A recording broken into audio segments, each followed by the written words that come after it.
A graça e a paz, queridas. É tão bom estar com vocês, mais uma vez. Me sinto em casa e é uma alegria para a gente estar aqui. Para mim, para o João, não sei que posso falar por ele, porque é tão gostoso a gente estar aqui. Que bom que você veio, que bom que o Senhor nos reuniu aqui com um propósito que transborda, né? É mais sobre qualquer uma de nós individualmente. É sobre aquilo que é liberado quando um bando de mulher sedenta se reúne. A fonte da água da vida vem. Amém? Eu estou muito grata. E esse tema, vida simples, fardo leve, é tão importante e desafiador para os nossos dias. Você está observando um pouquinho como é que o mundo está, gente? O negócio tá fácil não, tá? Mas o Senhor perdeu o poder? Perdeu a autoridade? Então, certamente, nós sairemos disso tudo fortalecidas e sabemos o fim da história. Amém, gente? Você sabe o fim da história? Quando aconteceram as eleições no ano passado, nós não vamos entrar nesse ponto, mas algumas pessoas ficaram bem angustiadas. E eu estava com um grupo de mulheres lá no Egito. E estava um burburinho assim no nosso meio. E eu resolvi fazer um post no Instagram, e eu postei assim no Instagram: no trono não há alternância de poder. Segue o plano. E aí todo mundo, qual que é o plano? Qual que é o plano? Gente, o plano é que o Senhor é que reina. O plano é que Ele é o único capaz de consertar todas as coisas. O plano é que a gente já conhece o fim da história. E a gente sabe que toda lágrima será enxugada dos olhos. E que Deus não permite absolutamente nada na nossa vida sem que haja um propósito. Segue o plano, Deus continua sendo o rei e nós já conhecemos o final da história. Então a gente não precisa ficar aflito por coisa nenhuma. Mas o fato é que, diante de algumas circunstâncias desafiadoras, a nossa tendência é duvidar de Deus. A nossa tendência é trazer para as nossas costas um fardo. E a gente começar a responsabilizar Deus como se Deus tivesse a obrigação de dizer sim a todas as nossas súplicas e orações. Gente, Deus está no nosso futuro. Ele sabe o que a gente não sabe. Ele sabe o que a gente pode ter e o que a gente não pode ter. E, inclusive, quando Ele fala não para a gente, Ele continua sendo bom e Ele continua sendo Deus. Mas acontece que hoje a gente vive um evangelho, um pseudo-evangelho, que nos apresenta um Deus, ou então a gente customiza Deus por nossa própria conta, e a gente imagina um Deus mais parecido com o gênio da lâmpada de Aladim, ou com o Papai Noel, do que o Deus da Bíblia. A gente idealiza um Deus que vai suprir todas as nossas necessidades de acordo com a nossa vontade, e não de acordo com aquilo que Ele sabe que é o melhor para nós. A gente quer uma paternidade parcial. Então a gente quer que o colo de Deus, o carinho de Deus, o cuidado de Deus, o suprimento de Deus, mas quando vem a vara de Deus, o não de Deus, o limite de Deus, aí a gente fica de bico. E aí a gente fica pesada. E a gente fica incrédula. E a gente começa a amargar a boca. E a gente começa a duvidar do amor de Deus. Mas será que Deus é isso tudo? Mas por que Deus não ouviu a nossa oração? Deus ouviu, só falou não. Tudo normal. Não é? Nós como mães, quantas mães tem aqui? Deixa eu ver. Uau! Que mulherada maternal. Você é uma mãe, se você é uma mãe que ama, se você é uma mãe preocupada com a formação de caráter do seu filho, se você está atenta às necessidades do seu filho, também aos problemas que ele pode apresentar, você não vai dizer só sim para o seu filho. O amor também diz não. O amor sabe que em algumas coisas que os nossos filhos nos pedem hoje, talvez amanhã eles estejam prontos, mas hoje é não. Mas a gente, na nossa relação com Deus, a gente distorce isso um pouco. E quando vem o não de Deus, a gente pensa que Ele não está nos amando. Ah, mas Ele falou sim para a outra, não falou não para mim. Mas a outra já deve ter andado um trecho que você ainda não andou. Tem a ver com o propósito dela, não tem a ver com o seu. Gente, Deus tem os seus motivos. O fato é que a gente não pode duvidar que Ele é amor. E que Ele nos ama. Ele não precisa de provar nada, Ele já provou. Deus prova o seu amor para conosco por ter Cristo morrido na cruz, sendo nós ainda pecadores. Deus não precisa de provar, Ele já provou. Então sigamos firmes. Parte significativa do nosso peso vem pela nossa incredulidade de que Deus está no controle de todas as coisas. Ele não está medindo poder com nenhuma outra criatura. E tudo que Ele permitir, muitas vezes será para nos despertar, para derrubar ídolos do nosso coração, para colocar a nossa expectativa apenas nele, porque só Ele é Deus. Ele tem os seus métodos para nos educar como filhos, e muitas vezes a nossa boca vai amargar sim, mas vai ser para um bom propósito. Não sei como é que você chegou aqui, talvez você chegou aqui exatamente o contrário desse tema. Você está pesado, a vida está difícil, bate um desespero. Talvez algumas de vocês estejam lidando com depressões, com questionamentos acerca do seu propósito. O que o Senhor quer de mim? Gente, tantas coisas que a gente às vezes fica andando em círculo, sabe? Fazendo perguntas, que às vezes a resposta já é tão óbvia. Mas a gente entra na pilha de outras pessoas, de outras vozes. E mais do que nunca, meninas, nós precisamos de ouvir a voz do Todo-Poderoso, para que Ele nos guie em cada passo. Amém? Esse tema tem tudo a ver com o livro que eu trouxe para disponibilizar para vocês, vai estar lá fora. Seja feliz hoje, o caminho do contentamento. Se você está procurando uma autoajuda, não leve para casa. Não é um livro sobre autoajuda, mas é um livro sobre a ajuda do alto. A gente entender que Deus tem uma chave no contentamento, né? A gente se alegrar com aquilo que já está nas nossas mãos. A gente vai falar um pouco mais disso amanhã, mas tem um poder que é liberado na alegria por aquilo que já está nas nossas mãos. Eu não conheço ninguém numa cama de hospital sentindo saudade da bolsa Louis Vuitton, mas sente vontade de fazer xixi sozinho, de comer o que gosta, de se vestir sozinho, sem a ajuda de terceiros, tomar banho sozinho. As coisas triviais, as coisas do dia a dia, as coisas do nosso dia a dia são espetaculares. Você já pensou, você levanta e vai no banheiro sozinha, andando com suas próprias pernas, faz um xixi sem sonda. Não é magnífico? Respira aí. Olha, você respirou sem nenhuma ajuda de um aparelho. Quem tomou banho para vir para cá? Aleluia, gente. Chuveiro. Tomar uma água fresca num dia quente. Ar-condicionado, olha que luxo. Isso já é o upgrade, né, gente? Isso já é o upgrade. Mas a gente todo o tempo tem dádivas dos céus. A gente fala, a gente escuta, a gente anda, a gente vai ao banheiro, nossas necessidades fisiológicas estão sob o nosso controle, ninguém está trocando fraldas na gente. Gente, que grande bênção que é isso. Que grande bênção é sentir o sabor das coisas. Inclusive o que está estragado, porque aí você não engole, você põe para fora, para aquilo não te fazer mal. Tomar banho. O banho não é só sobre limpeza, o banho é sobre relaxar, sobre descansar. Riquezas que vêm em pacotes pardos e a gente não dá importância. Esse livro aborda sobre isso e lá fora vai estar à sua disposição. Quantas ideologias ocupam os nossos pensamentos e quantos projetos vãos ocupam o alvo das nossas expectativas e, na verdade, a alegria, o contentamento está tão ao alcance das nossas mãos e algo é liberado sobre nós. Vamos para a bendita palavra do Senhor, que é melhor do que a minha. Abra sua Bíblia comigo. Em Atos, capítulo 8. Atos 8 não, gente. Atos 16.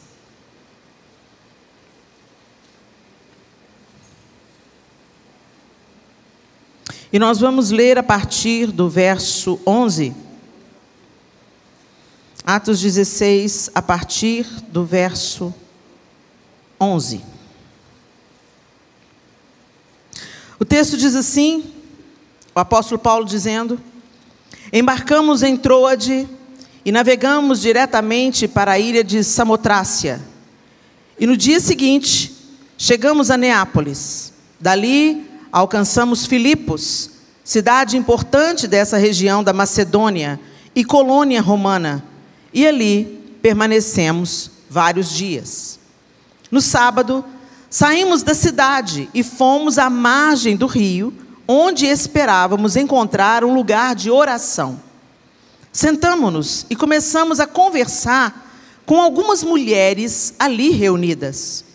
Uma delas era uma mulher temente a Deus, chamada Lídia, da cidade de Tiatira, comerciante de tecido de púrpura. Enquanto ela nos ouvia, o Senhor lhe abriu o coração, e ela aceitou aquilo que Paulo estava dizendo. Foi batizada junto com sua família e pediu que nos hospedássemos em sua casa.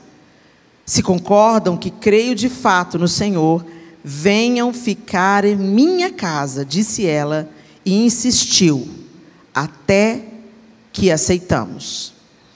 O texto de Atos 16 continua narrando a prisão de Paulo e Silas, porque também quando eles estavam se dirigindo à oração, encontraram uma outra mulher que fazia adivinhações. Paulo confrontou aquele espírito que dava lucro para outras pessoas, e eles foram presos por causa disso. E aí você talvez já conheça essa palavra, que Paulo e Silas cantavam na prisão, foram livres. Depois, pode sair, pode ir embora. Paulo, não vou embora não, vocês têm que...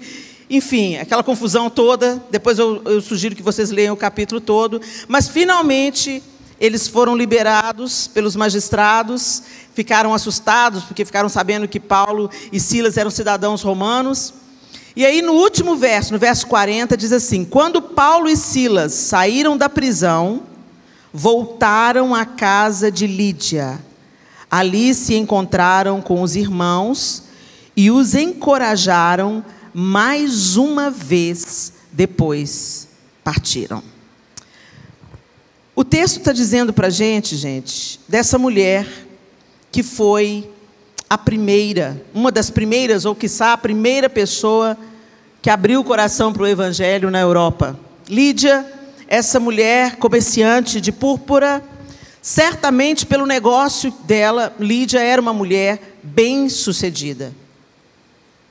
Porque púrpura era algo caro. Toda roupa, todo tecido, inclusive a cor púrpura era usada como a cor da realeza, né?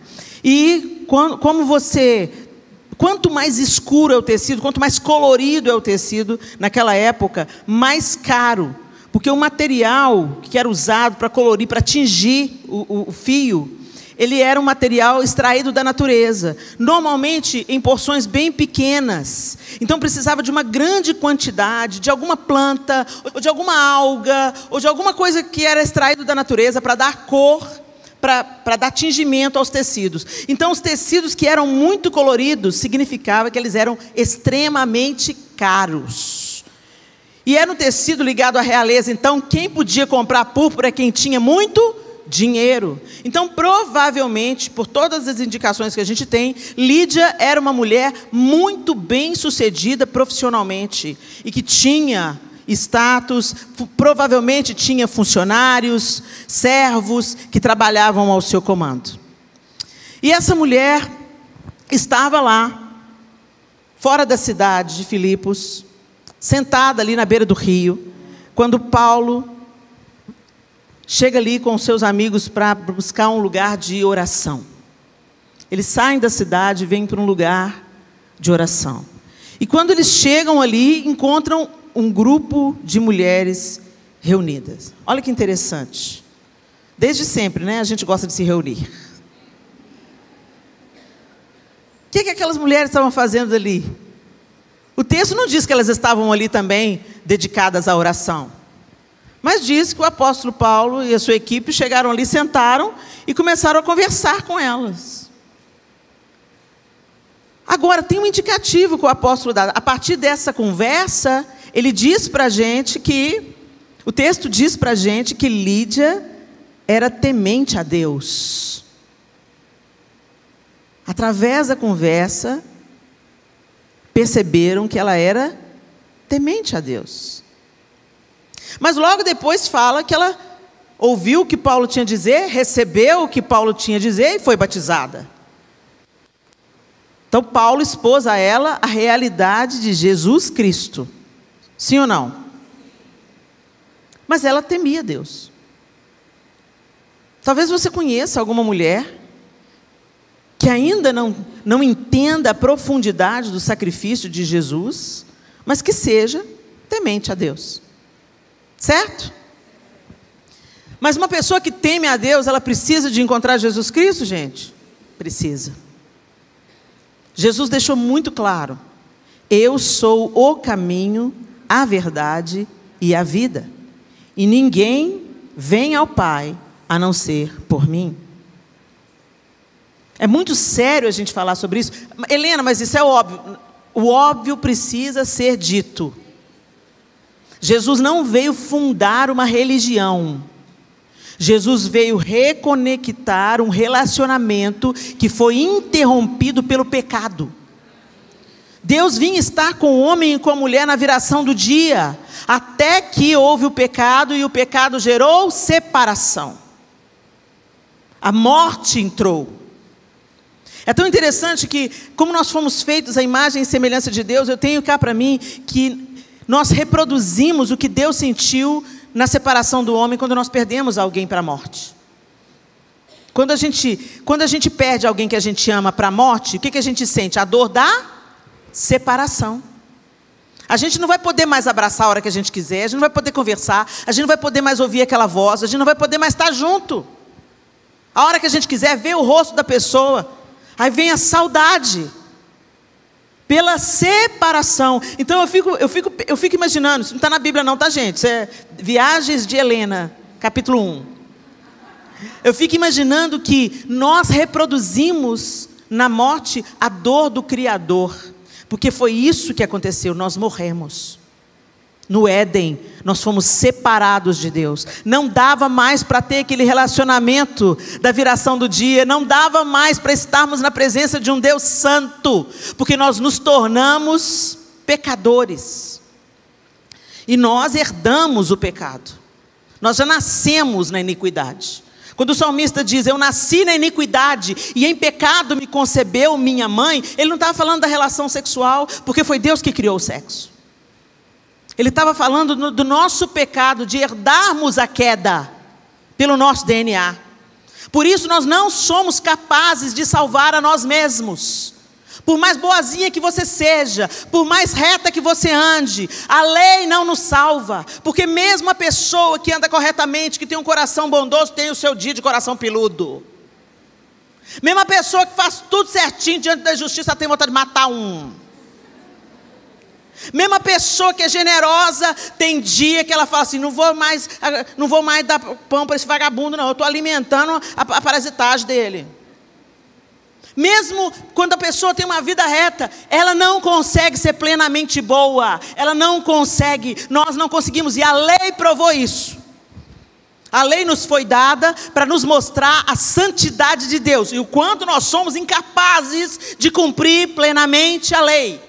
Por isso que veio o sacrifício de sangue, porque o homem não era suficiente e precisava dos animais, o sangue dos animais ser derramado para aspersão, para abolir os nossos pecados. Até que nem todos os animais da terra poderiam ser capazes de anular tanto pecado. Então Deus deu o seu único filho para ele ser o cordeiro. Você entende então por que você fala que Jesus é o cordeiro de Deus? Que foi morto? Nenhum outro morreu para a remissão de pecados, só Jesus Cristo. Por isso que ele diz, eu sou o caminho, eu sou a verdade, eu sou a vida. Bendito seja Deus por todos os homens e mulheres que esse sangue levantou. Bendito seja Deus por todos os santos, por todos aqueles que escreveram a palavra de Deus. Por Maria, que foi um instrumento que Deus usou para que Jesus viesse à terra, ungida para o ministério, né, gente? Como o pastor Felipe nos ensinou hoje. É tão maravilhoso o ministério de todos esses homens e mulheres, e nós somos impactados por todos eles, mas o único caminho é Jesus. Você não pode salvar a si mesmo, por isso que a gente fala, Jesus salva. E para nós sermos salvos, a primeira coisa que a gente tem que admitir é: eu não posso salvar a mim mesmo. E se eu quero ir até Deus, eu preciso de passar pela porta que é Jesus. O caminho é Jesus. A minha reconciliação com Deus é Jesus. Ele veio fazer reconciliação. Por que você está falando isso, Helena? Porque muito do nosso cansaço é tentarmos ficar agradando a Deus no nosso próprio modus operandi. A gente quer parecer certinha para Deus. Eu quero te agradar, Jesus. Então eu vou fazer. Aí você é tão generosa e exausta. E quando as coisas não acontecem do jeito que você quer, a primeira pessoa que você culpa é Deus, porque afinal de contas você trabalha tanto para Ele. Mas como assim que isso está me acontecendo, Deus? Eu te servo. Lembra de Marta e Maria? Uma ficou lá quedada aos pés de Jesus. A outra, quando viu, ficou toda bravinha. Que é isso? Você está sentada aí. Senhor, não te importas que minha irmã me deixe servir só? Diz-lhe, pois, que me ajude. Olha aí, gente, a Marta. Primeiro, ela interrompe Jesus que está ensinando. Segundo, ela questiona se Deus está importando com ela ou não. O senhor não se importa? Que minha irmã, pôs a irmã na berlinda, ela, acusadora, a grande acusadora. Minha irmã me deixe servir só? Depois dá uma ordem para Jesus. Diz-lhe, pois, que me ajude. Eu gosto de imaginar a cena. Eu fico imaginando, ela vem, né? Marta, Maria está demorando. Cadê essa água que não vem? Essa água que eu peguei no posto de manhã não foi suficiente. Cadê Maria? Vai atrás de Maria, chega na sala, Maria está lá na sala. Senhor, eu fico imaginando Maria, né, lá atrás, quietinha, escondidinha, só pegando. Senhor, não te importas que minha irmã me deixe servir só? Diz-lhe, pois, que me ajude. Ela tinha certeza que Jesus estava com ela. Estamos fechados. Jesus vira para ela e fala assim: Marta, andas ansiosa e afadigada em muitos serviços. Para com isso, menina. Maria escolheu a boa parte e não lhe será tirada. Marta estava fazendo algo legítimo, gente. É fácil a gente criticar Marta. Gente, não tinha água encanada, não tinha geladeira, não tinha delivery. E tinha, no mínimo, 13 homens na casa dela. De surpresa. Sem aviso prévio. Ninguém passou um telegrama. Nem passou o WhatsApp. Aí, Marta, estamos chegando. Imagina a situação dela. Será que ela tinha reserva? Será que tinha uns bichos mortos lá no sal? Será que ela teve que catar as galinhas de última hora?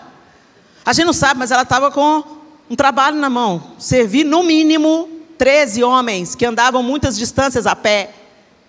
É fácil a gente ficar criticando quando você não põe no lugar dela, né? Mas apesar dela ter razão, dela querer servir, dela querer oferecer o melhor parte era se aquietar aos pés dele e receber dele.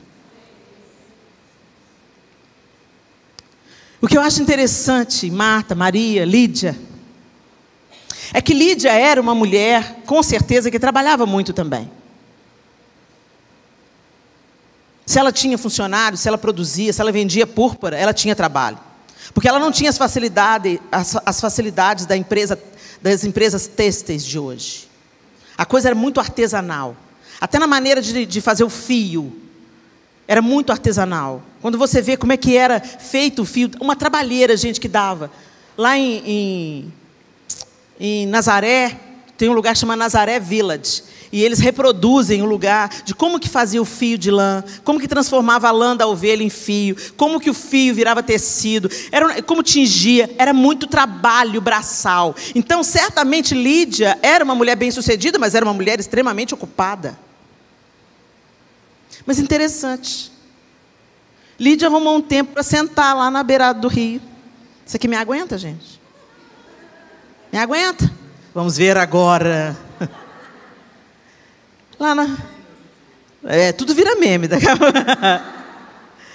Aí você imagina, gente, sentada lá na beira do rio com as suas amigas. Olha que legal. Qual foi a última vez que você tomou um café com uma amiga, meu bem?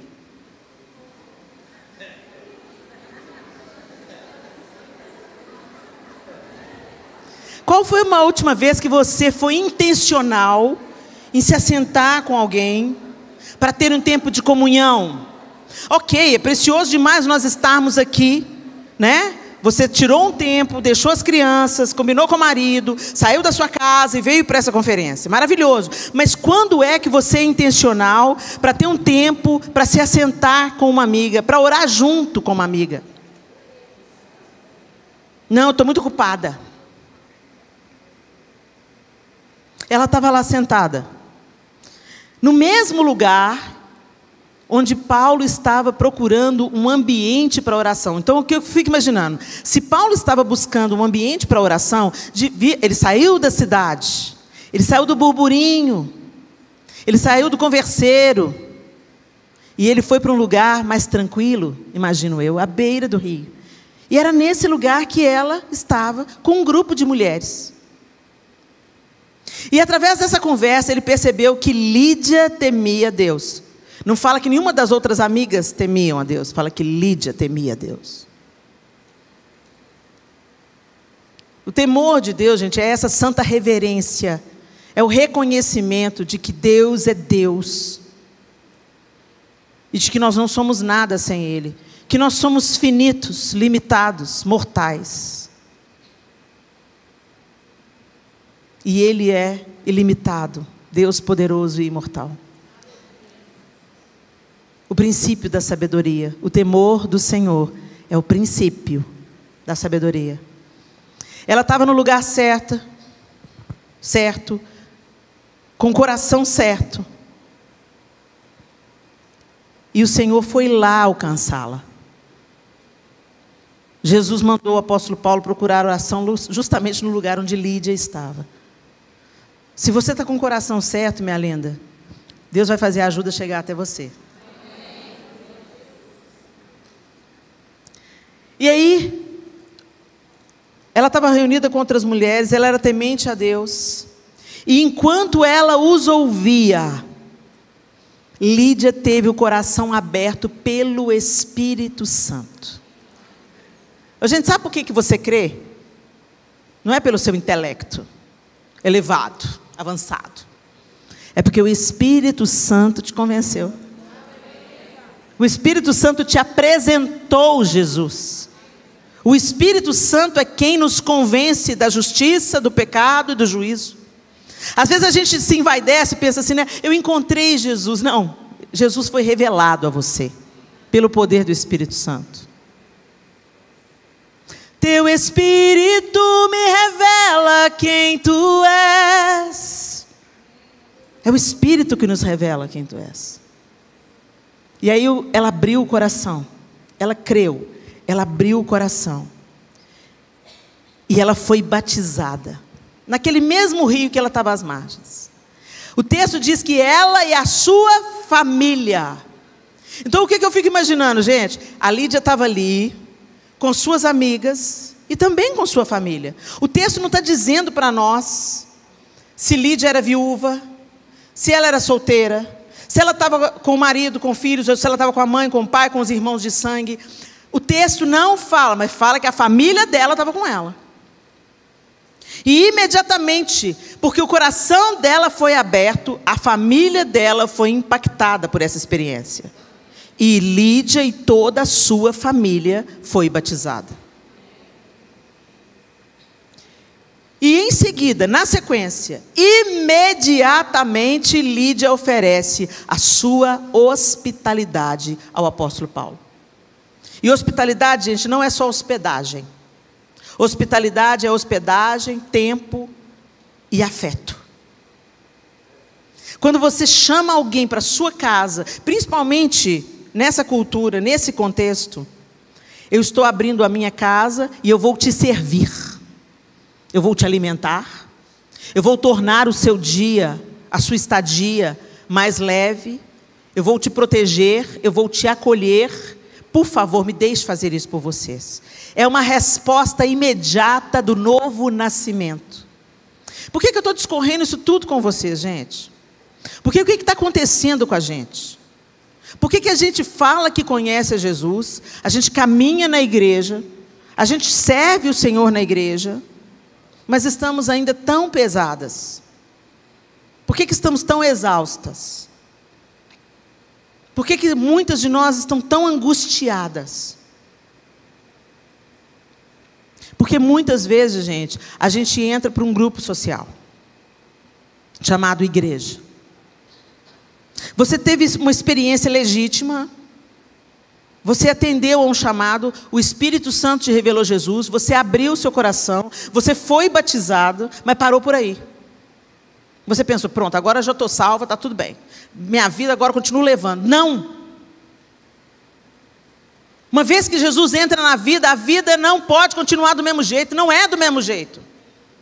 O negócio é que a gente muda de religião, mas não muda de estrada, não muda de jornada. Conversão, gente, não quer dizer mudar de religião, migrar da igreja católica, ou eu era espírita, ou eu era candomblessista, e agora eu sou evangélica. Gente, o caminho com Jesus não é mudança de religião, é mudança de mentalidade, mudança de direção, mudança de vida. Você estava andando para cá e você vai para lá. É um encontro que muda radicalmente a sua vida. Mas quando muda radicalmente? Quando você passa a conhecer quem é Jesus. Qual que é o seu nome? Mônica? Vem cá, Mônica. Gente, essa é a Mônica. Tudo bem, Mônica? Quantos anos você tem, Mônica? Quase igual a minha. Ela tem... Não te interessa. A Mônica é da minha idade. Você tem filhos, Mônica? Ela tem 2 filhos. 2 homens, o nome deles. Mauro e Samuel. Ela tem o Mauro e o Samuel. Tem quanto tempo que você caminha com Jesus? 30 anos que ela caminha com Jesus. Olha que coisa linda. Você pensou que ela tinha 30 anos, né? Ela caminha com Jesus desde que ela nasceu. Como é que é o nome dela, gente? Como é que chama os filhos dela? Ela caminha com Jesus há quanto tempo? Muito obrigada, Mônica. Você conhece a Mônica agora? Não. Você tem informações sobre a Mônica. E muitos de nós estamos satisfeitos em ter informações de Jesus. E é por isso que nós estamos cansadas e sobrecarregadas. Ele fala assim: vinde a mim, todos vós que estáis cansados e sobrecarregados, e eu vos aliviarei. Eu vos aliviarei. Tomai sobre vós o meu jugo, porque o meu fardo é leve. E ele não para por aí não, ele fala: e aprendei de mim, que sou manso e humilde de coração, e achareis descanso para as vossas. Então não basta só ir até ele. Primeiro passo, você vai até ele. Eu vos aliviarei. Tomai sobre vós o meu jugo. Me dá o seu e toma o meu, Jesus, porque o meu eu não dou conta. Porque o meu fardo é leve. Você está pesada? Então você está carregando algo que Jesus não colocou nas suas costas. Então por que você está pesada? Às vezes você caminha a vida inteira na igreja apegado aos seus sacos de lixo. Ó vida, ó céus, ó azar. O smiggle espiritual. Você está lá com o seu precioso, seu pecado de estimação, seu passado. Você gosta, né? Ai, o que me fizeram. Ai, meu passado. Ai, o abuso sexual. Ai, o abandono. Ai, meu pai era alcoólatra. E você gosta dessa lenga-lenga. Deixe esse fardo aos pés de Jesus. Você não dá conta de levar isso. Para de carregar esse saco catinguento do seu passado. Coloca aos pés de Jesus: Senhor, está aqui o meu fardo, eu não aguento esse peso. Me dá o seu, me dá a sua esperança, me dá a sua vida, me dá o seu perdão, me dá o seu recomeço. Compartilha da sua vida comigo. E não é só essa troca de fardo. Ele continua: e aprendei de mim. Gente, para você aprender com alguém, você tem que andar junto. Você tem que andar junto. Se você começa a andar muito com uma pessoa, daqui a pouco você está falando igual ela, você usa as mesmas gírias, de repente você fala... Eu e o João, tem 33 anos que a gente é casado, a gente fala frases inteiras juntos. Os nossos filhos morrem de rir, porque falam, gente, parece que vocês ensaiaram. E é uma coisa completamente espontânea. A gente anda tão junto, que a gente vai se misturando. Às vezes a gente não precisa de usar palavras, a gente só olha um para o outro e o outro já sabe o que está pensando. Não é adivinhação, é intimidade. E é isso que Jesus quer ter com a gente. É isso que Jesus quer ter com a gente. Mas a gente não investe nisso.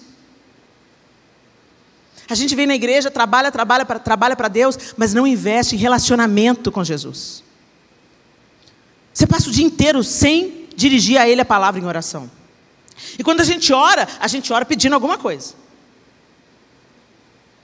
O Senhor me abençoa, o Senhor vai adiante de mim, o Senhor me cerca com seus anjos.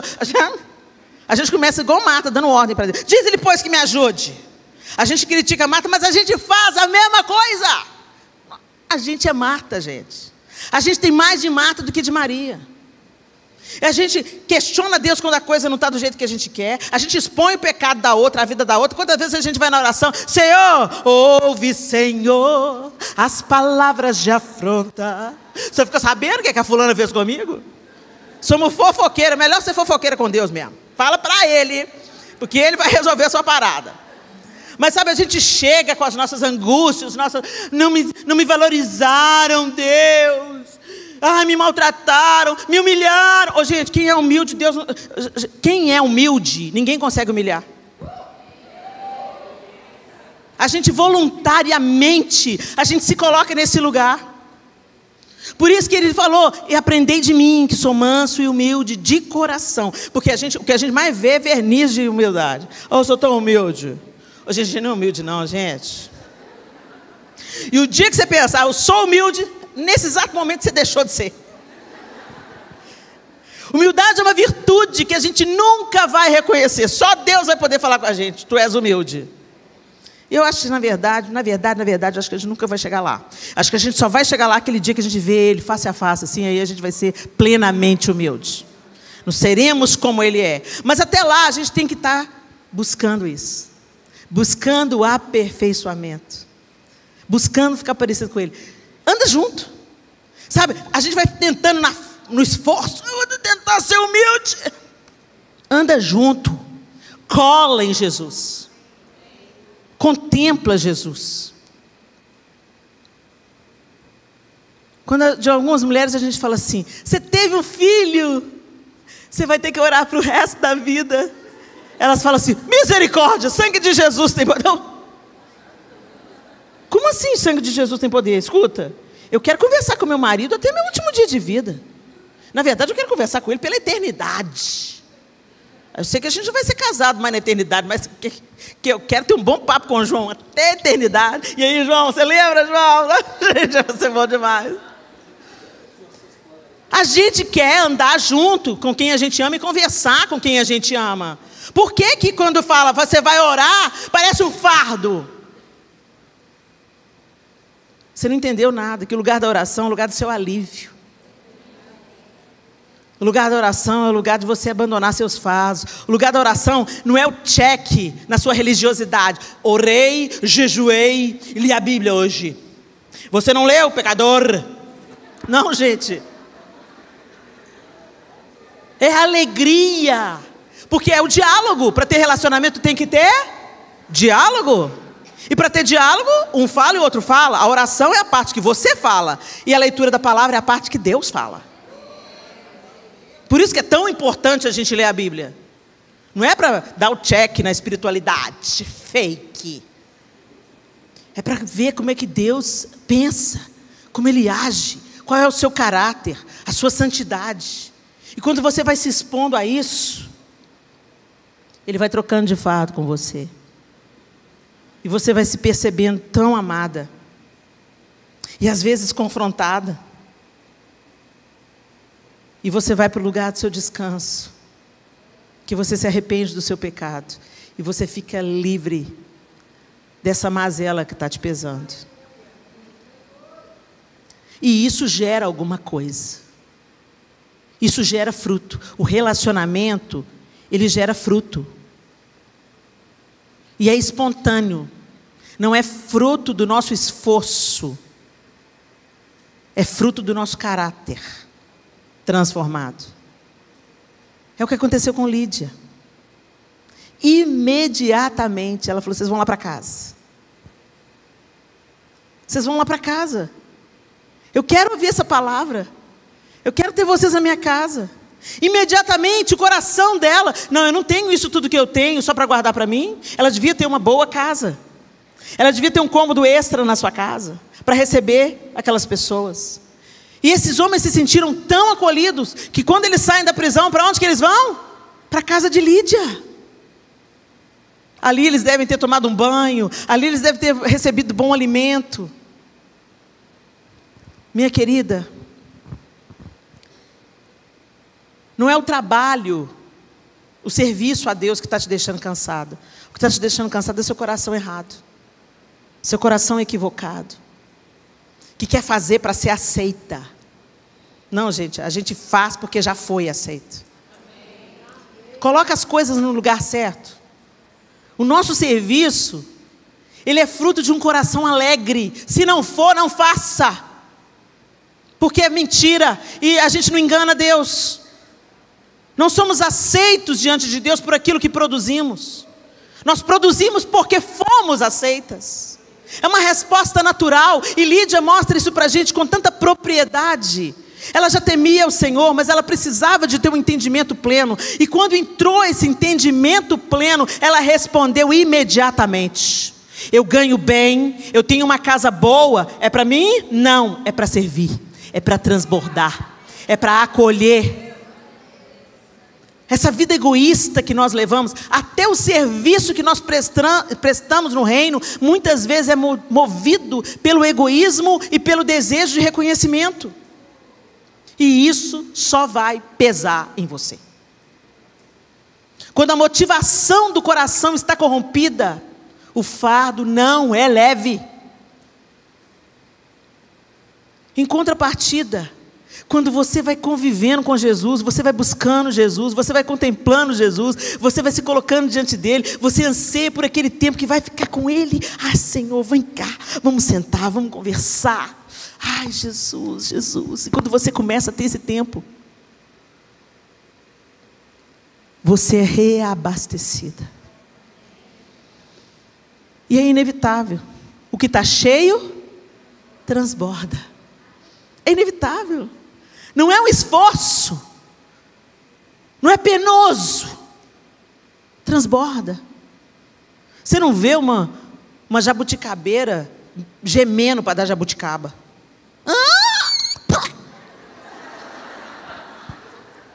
É da natureza da jabuticabeira.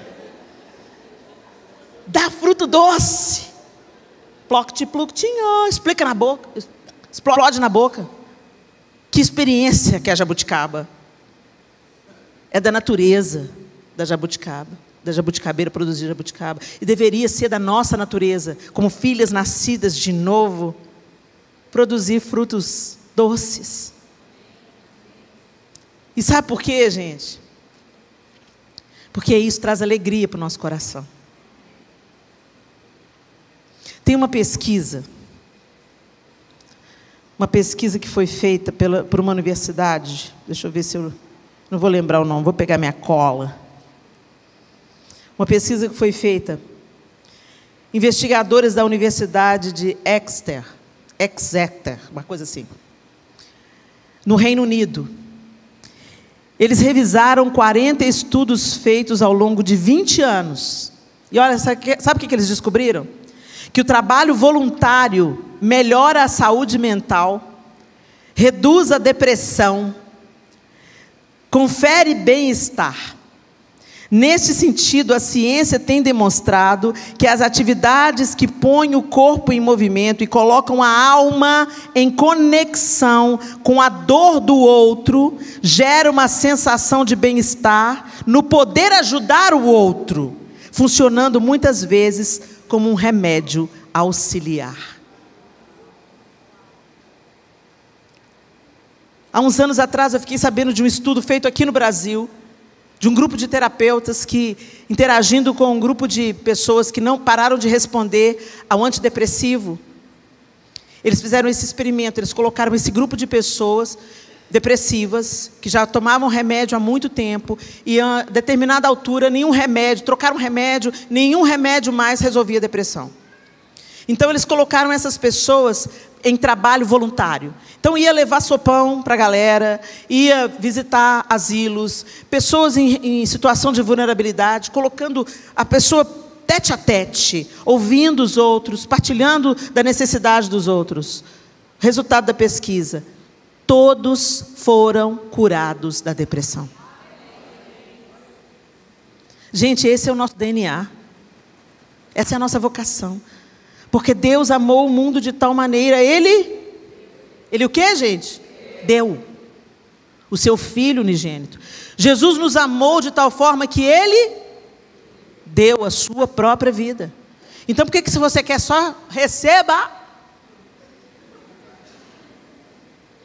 Quando alguém esteja amor fala receba, todo mundo está na fila. O nosso DNA não é receber, gente. O nosso DNA é transbordar, é dar.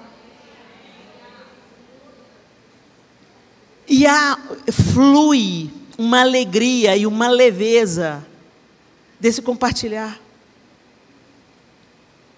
Nós mulheres estamos ficando adoentadas pelas expectativas que nós geramos umas nas outras. Se você quer deixar o seu cabelo branco, a outra vem e fala assim: vai tingir esse cabelo.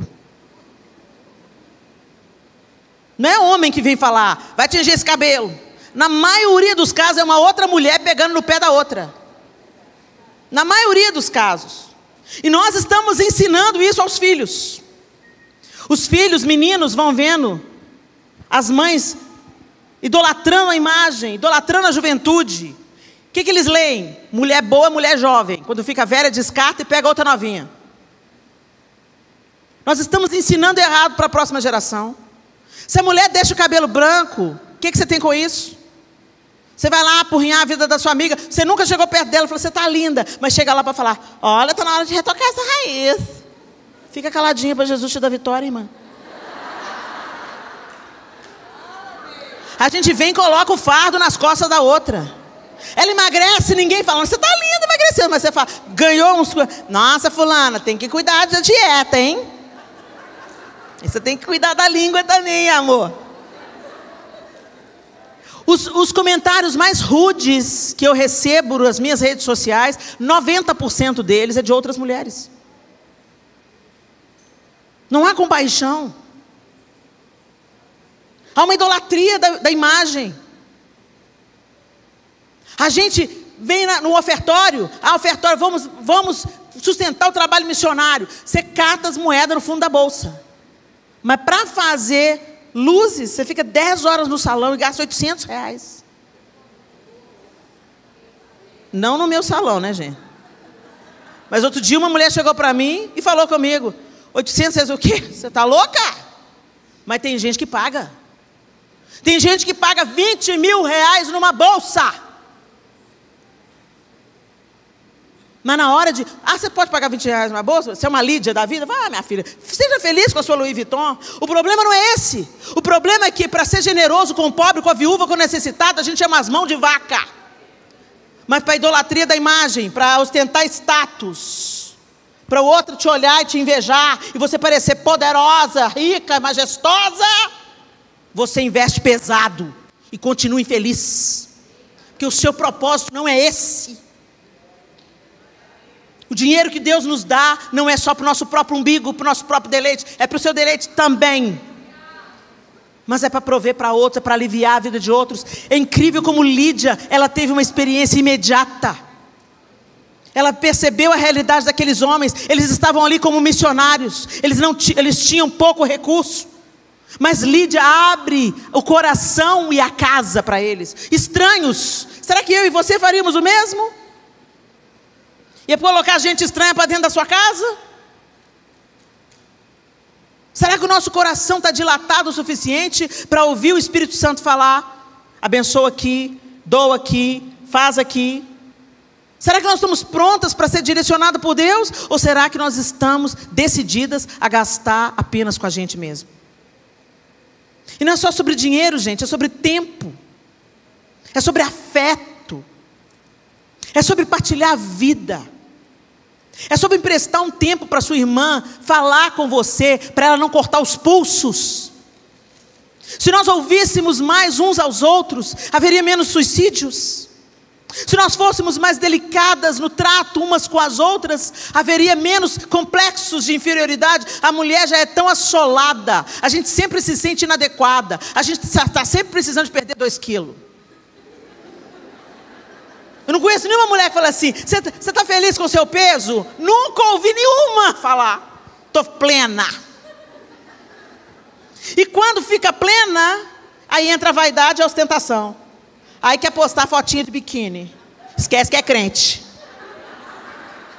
Vou esfregar na cara de todo mundo a minha vitória.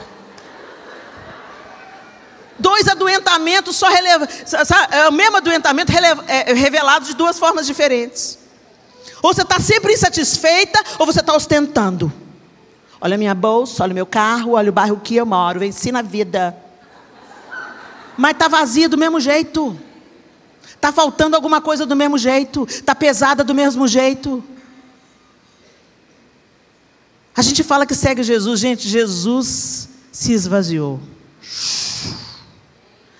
O próprio ato da encarnação é um esvaziamento absoluto.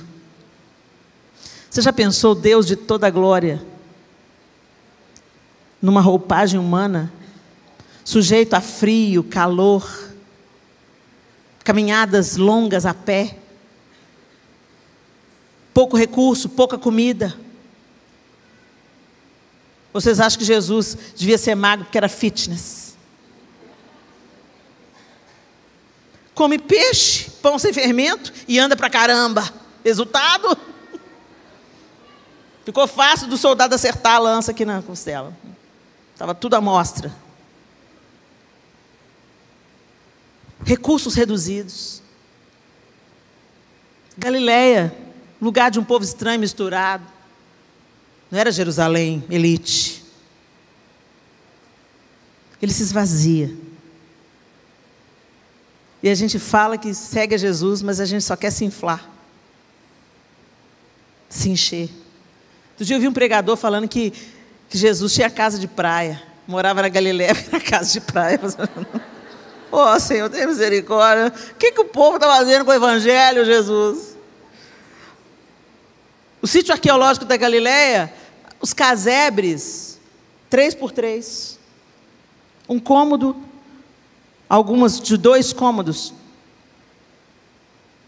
O pessoal levava a vida muito coletiva. Todo mundo compartilhando tudo, era uma vila de pescadores. É nesse contexto que Jesus viveu o seu ministério. Todo mundo tinha tudo em comum. Pescava, vamos comer todo mundo junto.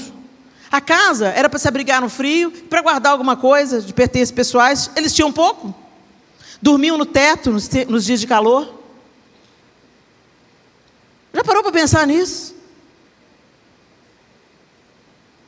Quando Jesus era chamado de Galileu, não era um elogio igual é na nossa música. Galileu. Não, gente. Galileu. Favelado. Aquele povo lá da Galileia. Aquele povo misturado, esquisito. Aquele povo que tem pouco. Aquele povo, o povo do gueto. Não era um elogio. Era pejorativo chamar de Galileu. Como é pejorativo você chamar uma pessoa de favelada. É pejorativo. Tanto é que hoje não se usa mais favela, é comunidade. Porque é pejorativo. Vocês entenderam? Era isso que significava Galileu. Era pejorativo. É como se fosse de 2ª categoria. Esse é o nosso Deus. Ele se esvaziou e foi intencional. Ele não foi colocado numa estrebaria, porque Deus podia ter aberto vaga para ele na estalagem? Podia. Mas tinha uma intenção de Deus em cada gesto. Tão em contrapartida de Lúcifer, que sendo tudo, desejou ser mais. Com quem que a gente está parecendo, meninas? Será que a gente está se assemelhando cada dia mais àquele que é manso e humilde de coração? Aquele disposto a abrir mão de toda a sua glória para se dar? Aquele que se derramou todo o tempo? Ou será que nós estamos mais parecidos com Lúcifer? Caminhava sobre pedras afogueadas, coberto de pedras preciosas. E um belo dia pareceu para ele que não era o suficiente. Serei como Deus. Jesus vem em rota de colisão com Lúcifer. Qual é a porção de Jesus em nós? Ele não tinha onde reclinar a cabeça. Não tinha duas túnicas. E nós? Eu não estou fazendo uma apologia à miséria, não, gente. A simplicidade, ela está mais conectada à maneira como a gente vive a vida e desfruta dos bens, do que exatamente aquilo que a gente tem ou não tem. Os bens que eu tenho é para eu desfrutar e compartilhar. Não é para eu ser dominado por eles. Eles me servem, não eu os sirvo. Isso é de fundamental importância para que a gente viva uma vida simples e tenha um fardo leve. Lídia era uma mulher rica. Lídia era uma mulher bem-sucedida. Mas a gente vê na sua atitude simplicidade. Ela abriu a casa. Ela chamou aqueles homens para dentro. Ela acolheu, ela deu afeto, ela deu comida, ela deu hospedagem. E deve ter sido uma experiência tão maravilhosa que ela foi registrada. Podia ter passado aqui sem mencionar a Lídia, ou falar que, ok, Lídia ali na beira do rio, creu, foi batizada, aleluia, acabou aí. Mas não, menciona que ela chamou, insistiu com eles, vamos para a minha casa. E cita que depois de tantas aflições que eles viveram, eles foram para a casa de Lídia, antes de seguir viagem. O Senhor pode contar com a sua casa?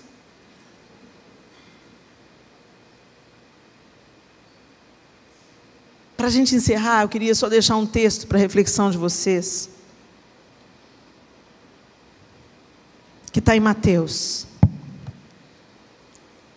Senhor. Ajuda-nos, Jesus.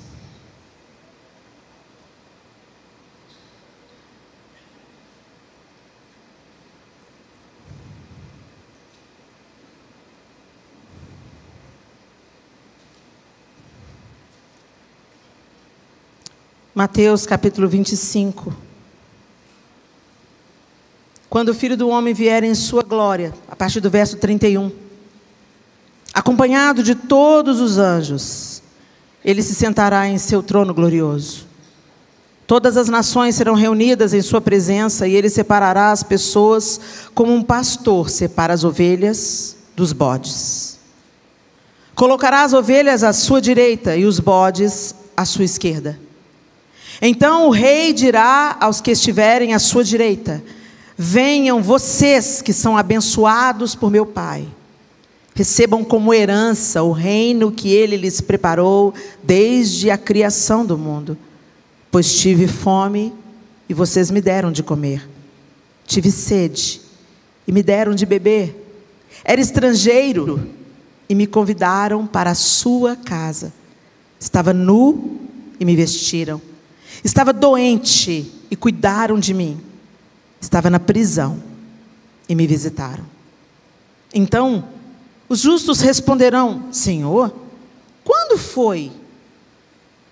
Quando foi que o vimos faminto e lhe demos de comer? Ou sedento e lhe demos de beber? Ou como estrangeiro e o convidamos para a nossa casa? Ou nu e o vestimos? Quando foi que o vimos doente ou na prisão e o visitamos? E o rei dirá: eu lhes digo a verdade. Quando fizeram isso ao menor destes meus irmãos, foi a mim que o fizeram.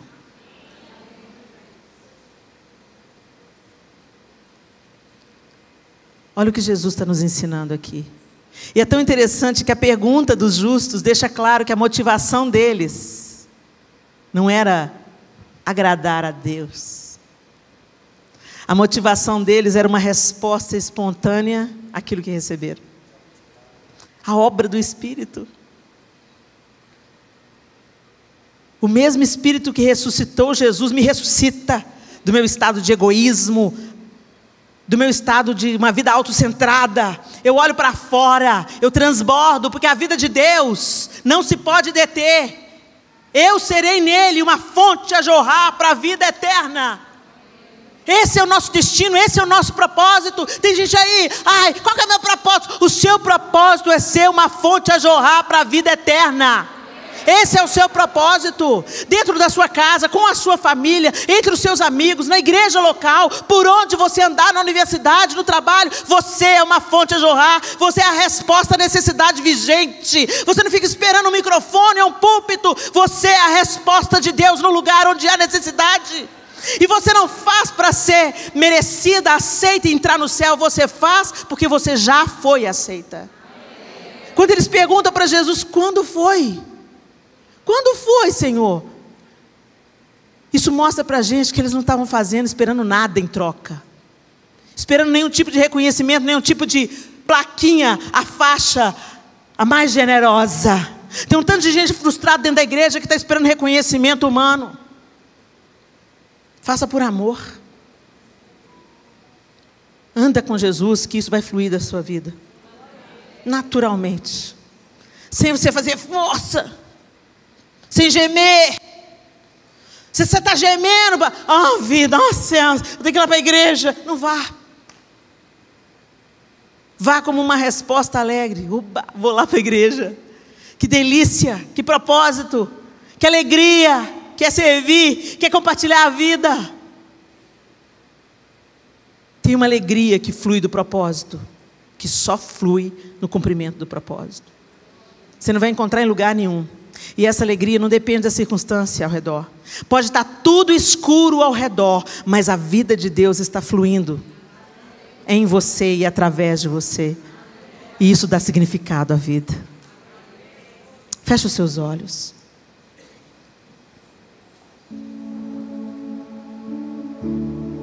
Do seu interior fluirão rios de águas vivas.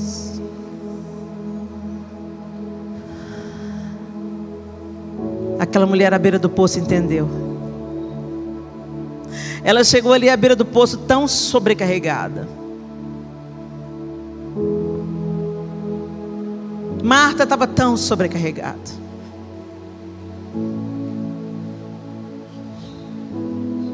Talvez você também esteja. Você serve a Deus, congrega numa igreja, seus talentos estão à disposição, mas ainda assim você se sente pesada, exausta. Vinde a mim. Vinde a mim. Jesus disse para a mulher em Samaria: quem beber da água que eu lhe der, nunca mais terá sede. Mas a gente insiste nos poços. E o mais perigoso dos poços é o poço da religião. Ele não te sacia.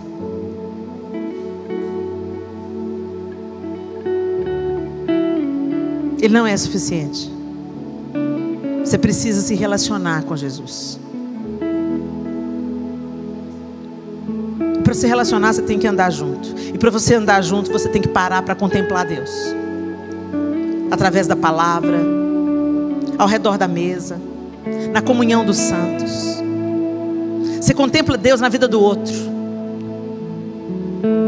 É lindo quando você vê o outro fluindo, Deus usando a boca do outro. Eu fico curiosa para saber o que essas mulheres estavam conversando à beira do rio, quando Paulo chegou. Eu fico curiosa para saber como é que Paulo entrou no assunto. E ele não encontrou nenhuma resistência. Lídia já estava pronta para o Espírito Santo abrir o coração dela. E a obra que Deus fez foi tão maravilhosa que quando ela sai das águas do batismo, ela já era uma mulher operando na generosidade, no transbordamento, na simplicidade. Vamos lá para casa. Nós mulheres somos tão... Não posso convidar para casa agora. Antes tem que dar uma faxina. Não, tem que pintar uma parede. Não, tem que fazer uma reforma. Não, tem que fazer um quarto de hóspedes. A gente coloca tanta desculpa, tanta barreira. Quando você cozinha para alguém, quando você senta para ouvir uma amiga, Deus pode te usar tanto, minha linda. E não tem nada que nos torne mais gratas e felizes quando, apesar da gente ser tão limitada, Deus, por sua graça, pega esses vasinhos de barro que nós somos e transborda. E vem uma leveza, uma alegria, que não depende de dinheiro, que não depende de bolsas, que não depende de maquiagem, que não depende de tinta no cabelo, que não depende de botox, que não depende de quinquilharias. Flui. E é vida. E produz vida. E aí você vai percebendo que você precisa de muito pouco para ser tão feliz. E que Deus se revela nas coisas mais ordinárias e comuns, coisas do dia a dia. Quando você olha para um pôr do sol, muitas de nós não temos nem tempo para parar para o pôr do sol, né? Mas quando você pensa que cada dia é um colorido diferente, que por mais que pareça a mesma coisa, nunca é. Quando você para pensar que Deus colocou impressões digitais diferentes em cada uma de nós aqui nessa sala, que nós fomos geradas de uma forma tão miraculosa. Entre tantos espermatozoides, você venceu. A vida é tão linda. Deus é tão bom. E a gente precisa se aquietar aos pés de Jesus, como Maria. Oh, Jesus. Senhor, nós te amamos, mas nós queremos te amar além das palavras, Senhor, além dos rituais externos. Queremos nos apaixonar mais e mais pelo Senhor, voltar ao primeiro amor, Senhor. Queremos nos encantar com a tua palavra, Senhor. Nós cantamos tantas vezes que queremos ver a tua face, mas não abrimos a nossa Bíblia. Perdoa a nossa hipocrisia. Perdoa, Senhor. Nós não queremos ser apenas frequentadores de igreja, Senhor. Queremos ser teus amigos, tuas amigas. Queremos ser tuas amigas como Lídia, Senhor. Tuas amigas como Maria, Senhor. Queremos nos deleitar no Senhor, nos deleitar na tua presença, nos deleitar na tua palavra. A gente pode terminar essa reunião sem te dar uma oportunidade de se render aos pés do Senhor.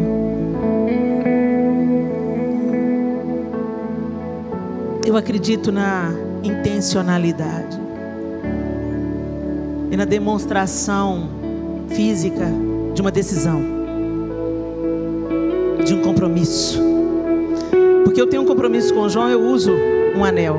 Não é essa a minha aliança. Ela é o sinal, é o símbolo da aliança que nós temos. E muitas de nós aqui estão precisando de renovar a sua aliança. Gente, é muito mais confortável a gente viver uma religião. Porque na religião a gente mesmo tem o controle, a gente controla as coisas. A gente decide o que é certo e o que é errado, e a gente vai tomando as decisões, e a gente começa a se achar muito boa aos nossos próprios olhos. E Deus quer nos tirar desse lugar. Deus quer nos levar para o lugar da dependência e de sermos conduzidas por Ele, de deixarmos literalmente os nossos fardos aos pés dele todos os dias, porque todos os dias surge um saquinho de lixo novo, algo do seu passado ou algo de ontem, algo da semana passada, uma conversa atravessada, uma dor, uma briga mal resolvida, uma palavra dura que não foi sarada. E a gente vai assim, cambaleando. E a gente que é mulher, a gente tem mania de ser fortona. E a gente dá conta, vambora, isso acontece mesmo, isso acontece.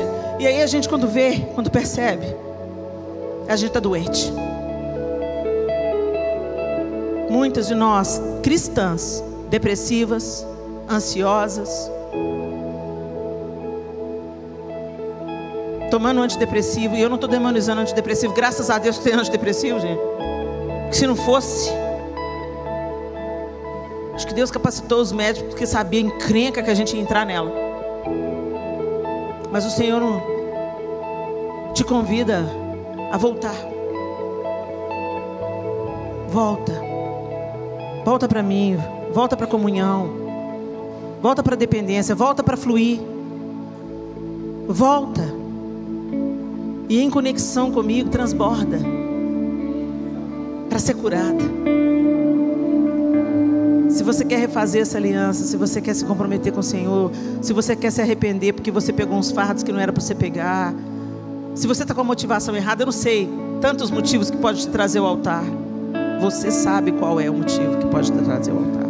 E você e Deus é que precisam de saber. Mas eu queria que você que sente essa necessidade de recomeçar, de passar em revista e falar, não, preciso recomeçar. Opa, preciso dar um passo atrás e começar de novo, começar direito. Você saia do seu lugar e venha à frente e nós vamos orar juntas. Senhor, nós estamos diante do teu altar. Não queremos ser emocionais, Pai, mas intencionais, derramando diante do Senhor o nosso coração nesse altar. Mais do que um altar simbólico, uma plataforma, Pai, diante do teu trono, diante da tua majestade, diante do teu senhorio, Senhor. Nós saímos do nosso lugar e nós viemos para declarar publicamente o nosso desejo de mudança, de cura, de recomeço, de ajustes. Deus, o Senhor conhece o coração de cada mulher que saiu do seu lugar. O Senhor conhece elas pelo nome. E o Senhor sabe o que elas estão deixando nesse altar. O Senhor sabe o que elas estão entregando nesse altar. E eu te peço, Deus, troca o fardo. Troca o fardo.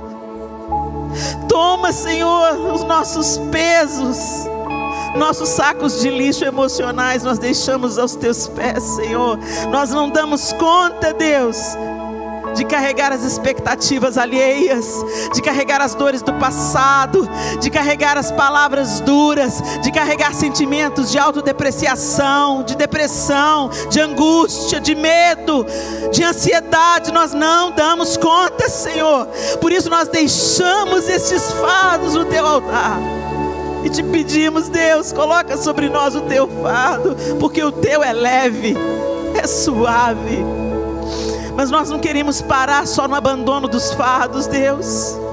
Nós também queremos aprender do Senhor, que é manso e humilde, até que o Senhor nos faça transbordar. Ali na beira daquele rio, o Senhor entrou na vida de Lídia. E nós te pedimos que aqui à beira desse altar o Senhor entre na nossa vida, para nos fazer transbordar, para nos arrebatar, nos tirar, nos arrancar do egoísmo, de uma vida autocentrada, de uma vida focada em coisas, Senhor, que nós não vamos levar no caixão com a gente. Nos dê o foco da eternidade, Senhor. naquilo que é eterno. Nós queremos deixar aos teus pés também as preocupações dessa vida. Queremos uma vida simples, Senhor. Ensina-nos, Jesus. O Senhor é especialista nesse assunto. Ensina-nos a desfrutar e nos alegrar com as coisas mais lindas, mais deliciosas, que são as coisas mais simples da vida. Nos ajuda a ver beleza no cotidiano, Senhor, nas preciosidades que recebemos todos os dias e que muitas vezes só valorizamos quando perdemos. Troca o nosso olhar, tira as escamas dos nossos olhos, Senhor, para que a gente possa contemplar a Tua provisão e cuidado cotidianos, diários, e que a gente possa se alegrar com Teu cuidado conosco. Que essas mulheres, Deus, recebam do Senhor nessa noite o Teu fardo que é leve, e que elas vivam uma vida frutífera, não pelos próprios esforços e desejos de aceitação, mas que seja o fruto natural de uma vida intencional aos Teus pés, de uma busca diária pela Tua presença, pela contemplação. Coloque em nós um coração de Maria, Jesus, um coração que deixa as outras coisas para se aquietar e aprender aos Teus pés. Eu as abençoo, Senhor. Nós como igreja as abençoamos, em nome de Jesus. Amém e amém. Dá um abraço nessa mulher que está aí do seu lado. Libera uma palavra de bênção para ela. Olha, que o Senhor te abençoe, que o Senhor te fortaleça, que o seu fardo seja leve, que a simplicidade de Jesus tome o seu coração, que a sua vida seja frutífera, naturalmente frutífera, para a glória de Deus Pai, em nome de Jesus. Amém. Aleluia.